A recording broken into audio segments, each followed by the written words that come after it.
Greetings everybody, I'm Amy Baughman. I want to show you an easy way to cut bias strips. This isn't continual bias, but it's an easy way to cut longer bias strips for your project. I just finished this little table mat and I want bias to go around. You're going to say, oh, you can do straight grain. I can do straight grain, but I prefer bias. First of all, I get folded better mitered corners, and then bias fold has double the fibers on the edge, so it's not going to wear out with a lot of washings. So I have my fabric laid out here, and it's 22 inches wide by 45. Okay, that is a lot of bias, more than I'm ever going to need for that. But if I'm cutting these strips, what I like to do is all my little extra pieces of bias tape go in this empty pretzel container, and I made this little wrap with pockets that holds everything I need when it's time to do binding. So if I'm going to make a small little purse, I have just enough in my little scrap bucket. So this is laid out and the grain is going this direction. We want everything on the 45 degrees or on the bias. So I'm just going to take and fold my fabric and match up my raw edges. This is now the bias edge where all the stretch is.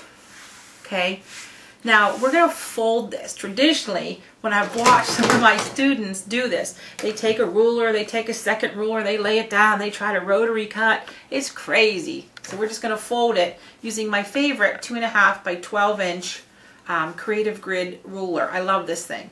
I cut my strips 2.5 inches wide for a machine binding and 2.25 inches for a hand binding. Most of the things I do by machine. So anyhow, I have my folded here on the 45. And what I'm going to do is I'm going to take this corner and I'm going to follow the fold. Just like that. And you want to line them up nice and even, and you want it nice and tight. You don't want any lumps in here at all. And I'm going to continue to fold this. Keep all my folds on the fold. Keep everything nice and smooth, no lumps. This is where I'm going to start to wrap around this. I'm going to pick up this tail. It doesn't matter how much fabric it is, how big it is, you're going to do the same thing. I'm just going to take this tail, flip it over, make sure everything is wrapped nice and tight. Now this edge on the fold, I have to get rid of this fold because when you open up it's going to be all kind of wonky. Traditionally, if you've tried to cut bias tape that's been folded, you get that crazy dog leg on the end, but this totally eliminates this. So the first thing I'm going to do is I'm going to get rid of that folded edge. And I'm just going to take off, just 1/4 inch, just enough. Really put some pressure in here because you've got some weight. Get rid of that. Now, this is where I'm going to cut my 2.5 inches. Because this is already a 2.5 inch ruler, and there's little grippies on here so it doesn't move, I take my line and I square it up across the bottom and along the edge. And now all I have to do is cut. This is so much quicker and easier than laying everything out, trying to stretch halfway across your table. As long as you cut square, I'm just going to keep cutting so you can see what all we get. And you can see this is going to be a ton of bias tape. I actually have customers who will buy like 2 yards of fabric just because they want long strips of bias. And I understand it, but I don't understand it all at the same time.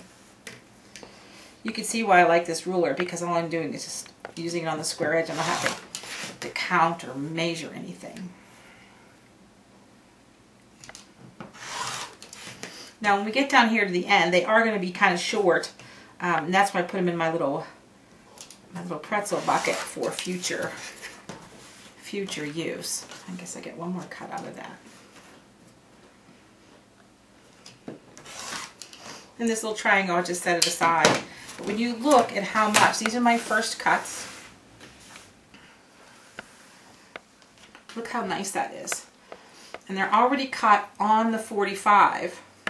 So when I go to join them, they're perfectly ready. So that's an end cut, so you can see how short that one is. But you get a lot of bias strips. A lot of bias strips for cutting this way. It just goes on and on. So when you go to join your bias strips, I use these shorties here, right sides together. Get this out of the way. lay them right sides together, and you're going to sew from corner to corner, and you can chalk mark that if you want. So when you sew and you open it up, you get that bias. You never want to join them straight across, or you're going to have a hard spot where things aren't going to stretch. Trim away your excess seam allowances, and then I press mine open. Makes it easier to fold. So I hope you enjoy this technique. It's one of my favorites. I hope you enjoyed this video. If you'd like to learn more tips and tricks, you can join me at sewinformed.com, because the more you know, the more you sew.